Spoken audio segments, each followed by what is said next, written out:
हमने नक्शे को गौर से देखा।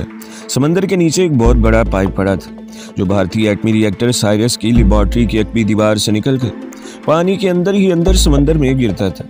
हमें भी पाइप के जरिए एटमी रिएक्टर की लैब नंबर 2 में पहुंचकर वहां चंद एक खास जगहों पर टाइम बम लगाने थे। अब मुझे महसूस हुआ कि मिशन किस कदर पेचीदा था। जान जाने का खतरा हर कदम पर था, इसकी मुझे परवाह नहीं थी। मैं तो मौत जेब में डालकर दुश्मन के मुल्क में चल रहा था। परेशानी मुझे इस बात की थी कि साइरस की लैब नंबर 2 में चीफ कमांडर की इंफॉर्मेशन के मुताबिक सिक्योरिटी इतनी शदीद है कि हमारी कामयाबी के सिर्फ 1% इम्कानात हैं।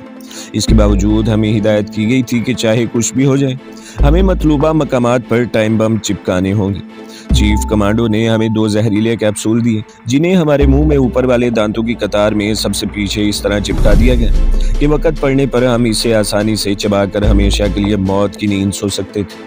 आबदोज समंदर के अंदर ही अंदर अपने टारगेट की तरफ बढ़ रही थी। मैंने देखा कि आबदोज के अमले के हर रुकन ने चेहरे पर नकाब चढ़ा रखा था। ये किस मुल्क की आबदोज थी, ये मुअम्मा आज तक हल नहीं हो सका। इस वक्त मुझे इस मुअम्मे से कोई सरोकार नहीं था। चीफ कमांडो हमें लैब नंबर 2 का नक्शा दिखाकर इसकी एक एक तफसील मुख्तसर अल्फाज में जहन नशीन करवा रहा था। जब चीफ कमांडो अपनी ब्रीफिंग ख़त्म कर चुका तो आबदोज भी एक ख़ास मुकाम पर पहुंचकर रुक गई। चीफ कमांडो ने हमें अपने पीछे आने का इशारा किया। वो हमें साथ वाले कैबिन में ले गया। यहाँ हम तीनों के अलावा आबदोज के अमले का एक रुकन भी स्याह नकाब पहने मौजूद था। छोटे से कैबिन के दरमियान में एक गोल सुराख था, जो समंदर के पानी से लबालब भरा हुआ था। आबदोज में हवा के दबाव की वजह से ये पानी उछल कर आबदोज में दाखिल नहीं हो सकता था। चीफ कमांडो ने 2 किट हमारे आगे कर दी। इसमें गोताखोरी का खास लिबास था। पतले रबड़ का ये लिबास हमारे जिस्म के साथ चिपक गया। हमारे पाँव में चप्पुओं की तरह के स्लीपर पहना दिए गए।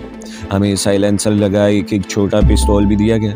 हमने छोटे ऑक्सीजन मास्क अपने चेहरों पर चढ़ा लिए। सबसे पहले मेरा साथी कमांडो पटेल इस समुद्री कुएं में उतरा।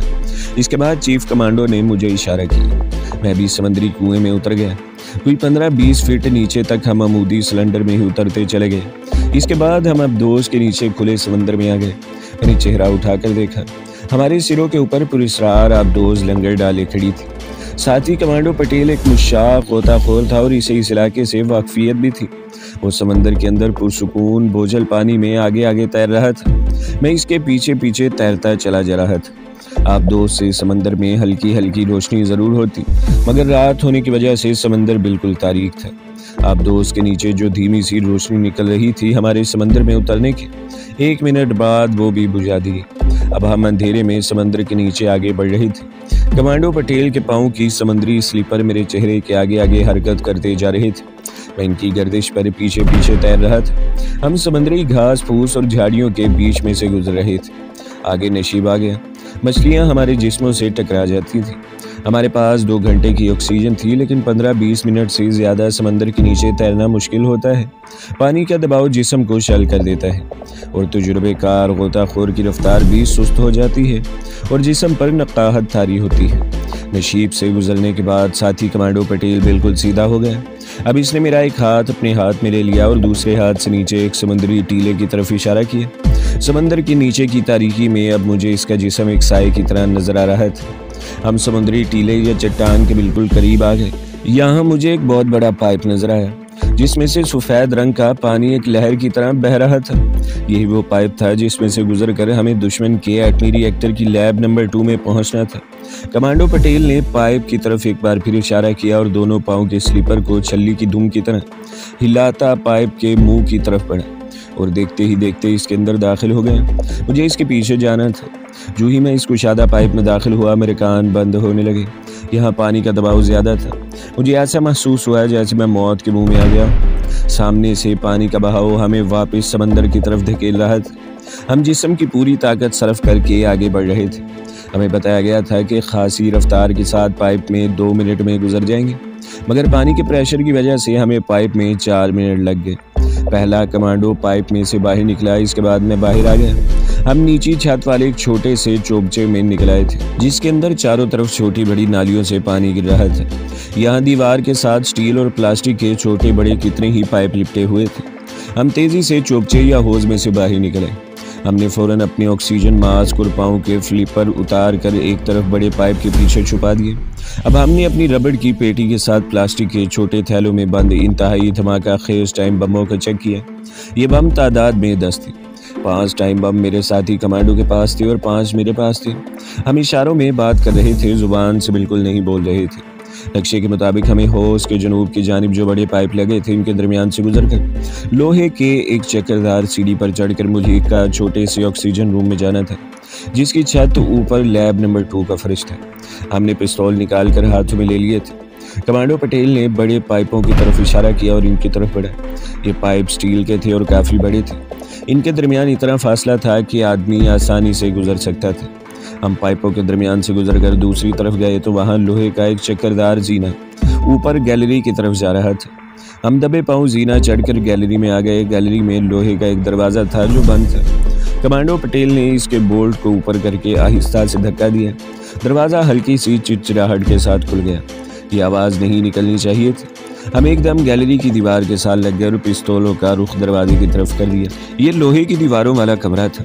यहाँ भी जगह जगह प्लास्टिक और स्टील के छोटे बड़े पाइप गुजर रहे थे। कमांडो पटेल ने ऊपर छत की तरफ इशारा किया। छत फर्श से 1.5 गज ऊंची थी। छत के साथ भी लोहे के पाइप लगे हुए थे। कमांडो पटेल ने मुझे फर्श के दरमियान में बैठने का इशारा किया। फिर वो मेरे कांधों पर पाँव रखकर खड़ा हो गया। अब इसने अपने लिफाफे में से टाइम बम निकाल कर लोहे के पाइप के साथ चिपकाने शुरू कर दिए। ये टाइम बम वो छत वाले लोहे के पाइपों के पीछे चिपका रहा था।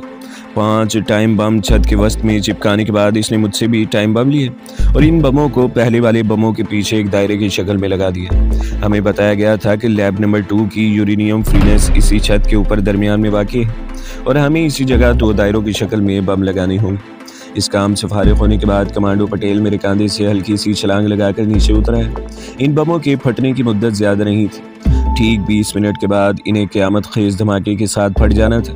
हमें ख़ास तौर पर हिदायत की गई थी कि बम लगाने के फ़ौरन बाद हमें वाहन से निकल जाना होगा, क्योंकि धमाका इस कदर भयानक और लर्जा खेज होगा कि इस इलाके में समंदर भी तहोबाला हो जाएगा।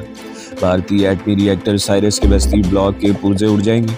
यही वो ब्लॉक था जहां पाकिस्तान के खिलाफ न्यूक्लियाई मोहलिक हथियार बनाए जा रहे थे। ये हथियार इब्तदाई खुफिया रिपोर्ट के मुताबिक छोटे मिसाइलों की शक्ल में थे, जिनके आगे न्यूक्लियर हेड चस्पा था।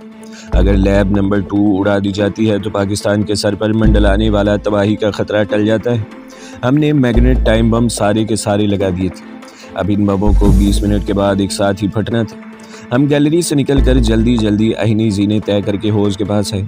यहाँ हमारे गोताखोरी के फ्लिपर और ऑक्सीजन मास्क पड़े थे। अचानक हमें लोहे के फर्श पर इंसानी कदमों की भारी चाप सुनाई दी। हमने चौंक कर एक दूसरे की तरफ देखा, फिर तड़प कर लोहे के पाइपों के अकब में आकर अपने आप को गिरा दिया। इंसानी कदमों की चाप करीब आती जा रही थी। कदमों की चाप से हमें बहुत जल्द अंदाज़ा हो गया कि ये 2 आदमी हैं। मैं और मेरा साथी कमांडो पटेल बड़े बड़े स्टील और प्लास्टिक के पाइपों के पीछे छुपे हुए थे। हमने अपने सांस रोक लिए। अब हमें आने वाले आदमियों की बातें भी सुनाई दे रही थी। वो मराठी ज़ुबान में बातें कर रहे थे जो मेरे और कमांडो पटेल के लिए अजनबी ज़ुबान नहीं थी। ये दोनों एटमी रिएक्टर की सिक्योरिटी गार्ड के आदमी थे। कोने में जो पाइप बिल्कुल सीधे और छत की तरफ चले थे, वहाँ एक छोटा सा दरवाज़ा था। ये दरवाज़ा खुला और सिक्योरिटी के दोनों गार्ड होज वाले कमरे में आ गए। उन्होंने नीली वर्दी पहन रखी थी और कांधे के साथ स्टेन गन्ने लटक रही थी। शायद वो अपने मामूल के राउंड पर आए थे। हमने अपने सर मजीद नीचे कर लिए। मैं 2 पाइपों के दरमियानी दुर्ज में से इनकी नकलो हरकत साफ देख रहा था। इस हौज वाले कमरे में एक कमज़ोर बल्ब की धीमी रोशनी थी। हमदम सादे चुपचाप पाइपों के साथ लगे फर्श पर मुर्दा केकड़ों की तरह पड़े थे। गार्ड हौज के सामने वाले स्टील के एक पाइप के पास खड़े हो गए। वो पाइप को झुककर गौर से देख रहे थे। एक ने मराठी ज़ुबान में कहा, इसमें तो मुझे कोई ख़राबी नज़र नहीं आती। दूसरा बोला, फिर हमें रिपोर्ट क्यों की गई थी? पहले ने कहा, इन लोगों का दिमाग ख़राब हो गया है, हमें खामखा परेशान करते हैं। चलो वापस चलते हैं, मेरा तो यहाँ दम घुट रहा है। दूसरा गार्ड ज़्यादा जिम्मेदारी का मुजाहिरा कर रहा था। इसने पाइप पर हाथ फेरते हुए कहा, एक बार चेक कर लेने में क्या हर्ज है? तुम यहीं ठहरो, मैं इसे चेक करता हूँ। मैंने अपने पिस्तौल के ट्रिगर पर अपनी उंगली का दबाव बढ़ा दिया। साथी कमांडो मुझसे आगे ऊपर की जानिब पाइप के पीछे लेटा हुआ। इसके पाँव मेरे सर को छू रहे थे। मुझे कुछ पता नहीं था कि वो इस सूरत हाल से निमटने के लिए क्या सोच रहा है। एक दूसरे से बात करने का वहाँ सवाल ही पैदा नहीं होता था। गार्ड पाइप पर हाथ फेरते हुए और इसे झुककर गौर से देखते हुए दीवार के साथ साथ आगे बढ़ रहा था। थोड़ी देर बाद लामुहाला इसे हमारे पास आ जाना था।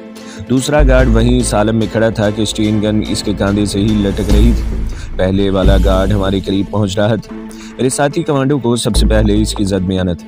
मैं अपने पिस्तौल वाला हाथ ऊपर खिसका ही रहा था कि मेरे साथी कमांडो पटेल ने पहले वाले गार्ड पर पिस्तौल से फायर कर दिया। ठक की आवाज़ आई, मैंने हाथ उठाकर दूसरे गार्ड पर फायर कर दिया। मेरा निशाना खता गया। इतनी देर में दूसरा गार्ड होशियार हो चुका था। इसने स्टेन गन से धड़ाधड़ फायरिंग शुरू कर दी। मैंने दूसरा फायर किया तो वो उछलकर नीचे गिरा। मेरे साथी ने चिल्लाकर कहा, इसे जिंदा न जाने देना। इसने ये गलती की कि पाइपों के पीछे से बाहर निकला है। दूसरा गार्ड मरा नहीं था। इसने स्टेन गन की बाढ़ मारी। मेरा साथी कमांडो के हाथ से पिस्तौल गिर पड़ा। वो पेट पकड़कर झुका और फिर खून में लथपथ हौज में गिर पड़ा। हौज का पानी इसके खून से सुरख हो गया था। मैं छलांग लगाकर बाएं जानिब बड़े पाइप के पीछे कूद गया। इधर हौज के कमरे का छोटा दरवाज़ा था। जो ही दूसरे गार्ड ने दरवाजे में से बाहर भागने की कोशिश की, मैंने दोनों हाथों में पिस्तौल थाम कर इसकी पुश्त का निशाना लिया और साथ ही फायर कर दिया। वो मुंह के बल आगे को गिर पड़ा। मैंने पलट कर पहले गार्ड की तरफ देखा। वो फर्श पर मुर्दा हालत में पड़ा था। मैं लपक कर दूसरे गार्ड के सर पर पहुंच गया और इस पर पेदर पे 3 फायर झोंक दिए। फिर भागकर अपने साथी कमांडो की लाश को होश से बाहर निकाला। मेरा ख्याल था कि शायद वो जख्मी होगा, मगर वो मर चुका था। स्टेन गन की बाढ़ इसके दिल को फाड़ती हुई गुजर गई थी। मैंने घड़ी देखी। इस अफसोसनाक हादसे ने 10 मिनट ज़ाया कर दिए थे। बमों के फटने में सिर्फ 10 मिनट बाकी रह गए थे। मैंने जल्दी से फ्लीपर पहनकर ऑक्सीजन मास्क मुंह पर लगाया और हौज में छलांग लगा दी।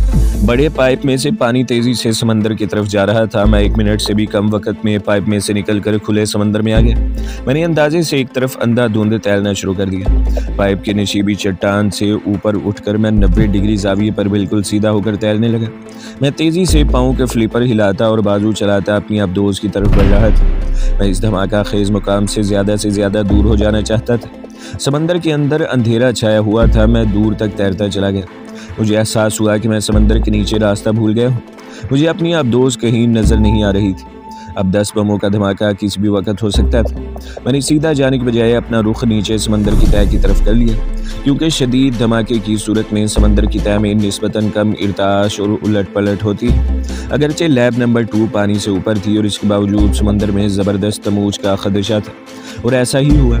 अचानक समंदर की एक लहर इतनी तेज़ी से मेरे जिस्म से टकराई कि मैं कलाबाजियाँ खाता समंदर की तह में रेत में जाकर उलट गया।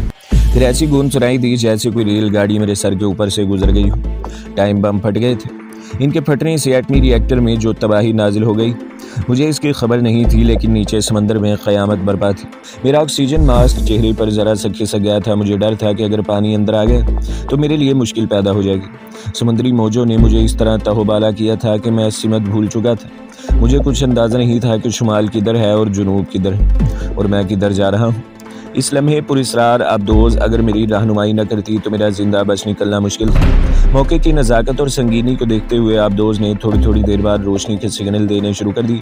ये रोशनी छोटे से सुरख बल्ब की शक्ल में अबदोज़ के पैंदे से निकल रही थी। मैं अंधाधुंध इस सुरख रोशनी की सिमत बढ़ने लगा। मेरा जिस्म थकान से चूर था। अबदोज़ के पैंदे के नीचे आकर मैंने अपने आप को सीधा किया और पूरा जोर लगाकर ऊपर को उठा और सिलेंडर के सुराख में से गुजर कर ऊपर अबदोज़ के गोल तालाब में आ गए। चीफ कमांडो अपने 3 नकाबपोश सेलरों के साथ मौजूद थे। इसने सहारा देकर मुझे टैंक से बाहर निकाला। मैंने मास्क उतार दिया। मेरे फ्लिपर अलग किए गए। चीफ कमांडो ने मेरे साथी के बारे में पूछा तो मैंने सर झुका दिया। वो समझ गया कि मेरा साथी कमांडो शहीद हो गया है। थोड़ी देर बाद मैं साथ वाले कैबिन में चीफ कमांडो के सामने बैठा इसे अपने मिशन की रोदात सुना रहा था। इसने बताया कि समंदर के अंदर जो तमूज पैदा हुआ था और इसकी शदीद लहरों के रिकॉर्ड से मालूम होता है कि साइरस के एटमी रिएक्टर का कुछ बाकी नहीं बचा होगा। मुझे अफसोस है कि हमारा एक साथी कमांडो शहीद हो गया है, लेकिन तुमने अपने वतन को एक बहुत बड़े खतरे से बचा लिया। भारतीय हुकूमत को दोबारा न्यूक्लियाई हथियार तैयार करने में अब काफ़ी वक्त लगेगा। इतनी देर तक हम अपना दफ़ा मजबूत से मजबूत तर कर सकते हैं। हमारी इतला के मुताबिक भारतीय वजारत दफ़ा 2 रोज़ के बाद पहला न्यूक्लियाई मिसाइल टेस्ट करने वाली थी। अब 2 समंदर में वापस चली जा रही थी। चीफ कमांडो ने फिर कहा, तुम्हें वापस इसी जगह छोड़ दिया जाएगा जहाँ से तुम्हें तुम्हारे शहीद साथी के हमरा उठाया गया था। इसके बाद चीफ कमांडो ने कोई बात न की और चला गया। मैं कॉफ़ी पी रहा था। कॉफ़ी पीने से मेरे जिस्म में नई तवानाई सी आ गई थी। जिस वक्त अबदोज़ ने मुझे रबड़ की कश्ती के जरिए साहिल की चट्टान तक पहुँचाया, इस वक्त पू फट रही थी। कश्ती मुझे साहिल पर छोड़कर वापस चली गई। मैं अपने लिबास में था, यानी पतलून, चप्पल और बुशर्ट। ट्रांसमीटर अब भी मेरी जेब में था। मैं इसे अपने होटल के कमरे में भी नहीं छोड़ सकता था। चट्टानों के करीब से होता हुआ मैं एलिफेंटा गार की एक भी सुरंग में दाखिल होने की बजाय आगे से होकर इसके दरवाजे के सामने वाले साहिल पर आकर एक तरफ दरख्त के नीचे बैठ गया। छोटे से बाग में कुछ और सियाबी सो रहे थे।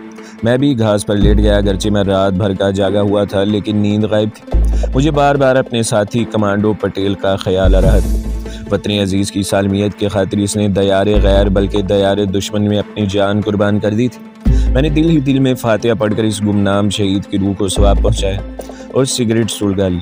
थोड़ी देर बाद दिन का उजाला चारों तरफ फैल गया और तारीखी गार देखने के लिए सयाहों और शहर के लोगों की आमद शुरू हो गई। पहली कश्ती साहिल पर आकर लगी तो मैं इस कश्ती में सवार होकर वापस गेटवे ऑफ इंडिया आ गया। यहाँ से टैक्सी पकड़ी और अपने होटल में आ गया। वहाँ आते ही अंग्रेज़ी का अखबार ख़रीदा। इसमें साइरस न्यूक्लियर प्लांट की तबाही की कहीं भी कोई खबर नहीं छपी थी। जाहिर है भारतीय हुकूमत ने इसे सीग़े राज में रखा था। ऐसी खबर किसी अखबार में नहीं छप सकती थी। इस रात मैंने अपने बंद कमरे में पलंग पर बैठकर अपने बॉस से रब्ता कायम किया। बॉस ने मुझे यह खुशखबरी सुनाई कि धमाका इस कदर भयानक था कि न्यूक्लियाई प्लांट का 95% हिस्सा तबाह होकर रह गया। बॉस ने मुझे ये भी खबर सुनाई कि मेरी अदम मौजूदगी में पालमपुर से अपना आदमी मिस्टर टंडन को मेरी खैरियत के बराबर सिग्नल भेज रहा था। मिस्टर टंडन को यही बताया जा रहा था कि कैप्टन मेहता रेस्ट हाउस में मुसलसल आराम कर रहा है और वो बहुत कम बाहर निकलता है और दिन का ज़्यादा हिस्सा गीता पढ़ने में गुजारता है। वो कहीं आता जाता नहीं और कोई इसे मिलने भी नहीं आता। अपने एजेंट ने मेरे लिए छतरी का काम किया था।